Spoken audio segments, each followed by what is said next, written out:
diinginkan oleh negara manapun. Maka Bung Karno mengajukan syarat. Dialog pun terjadi antara Bung Karno dan Khrushchev. "Saya mau datang ke Moskow dengan satu syarat mutlak yang harus dipenuhi. Tidak boleh tidak," kata Bung Karno. Khrushchev pun balik bertanya, "Apa syarat yang Paduka Presiden ajukan?"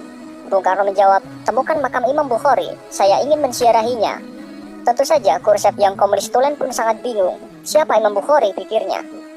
Khrushchev segera memerintahkan pasukan elitnya untuk menemukan makam yang dimaksud. Ternyata hasilnya nihil. Khrushchev kembali menghubungi Bung Karno. "Maaf Paduka Presiden, kami tidak menemukan makam orang yang Paduka cari. Apa Anda berkenan mengganti syarat Anda?" Bung Karno pun tersenyum sinis. "Kalau tidak ditemukan, ya sudah, saya urungkan niat untuk ke negara Anda." Mendengar pernyataan Bung Karno, sontak membuat kuping Khrushchev panas memerah. Kalimat singkat Bung Karno ini membuat Khrushchev kecewa. Khrushchev kembali memerintahkan orang nomor satunya untuk memecahkan masalah ini. Akhirnya, setelah melalui penelusuran yang teliti, serta mengumpulkan informasi dari orang-orang tua muslim di sekitar Samarkand, akhirnya makam imam besar kelahiran kota Bukhara tahun 810 Masehi itu ditemukan. Imam Bukhari yang memiliki jasa begitu besar bagi agama dan umat muslim itu dimakamkan di Samarkand pada tahun 870 Masehi. Makamnya ditemukan dalam kondisi rusak tak terawat, berada di ladang kapas yang jauh dari jangkauan masyarakat. Namun betapa kagetnya Soekarno ketika mendapatkan berita bahwa makam itu dalam kondisi yang tidak layak. Khrushchev pun meminta agar makam itu dibersihkan dan dipugar sebaik mungkin. Selesai renovasi, Khrushchev kembali menghubungi Bung Karno. Intinya, misi pencarian makam Imam Bukhari telah berhasil. Sambil tersenyum, Bung Karno mengatakan, "Baik, saya akan datang ke negara Anda."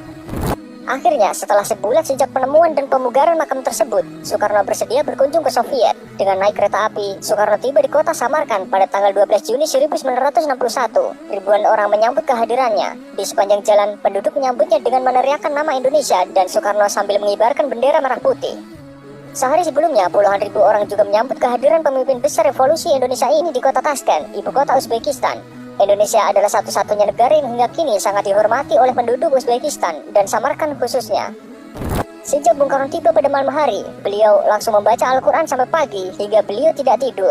Saat ditemukan makam dalam kondisi tidak terurus, Soekarno meminta pemerintah Uni Soviet agar segera memperbaikinya. Ia bahkan sempat menawarkan agar makam dipindahkan ke Indonesia apabila Uni Soviet tidak mampu merawat dan menjaga makam tersebut. Dengan emas seberat makam Imam Bukhari akan diberikan sebagai gantinya.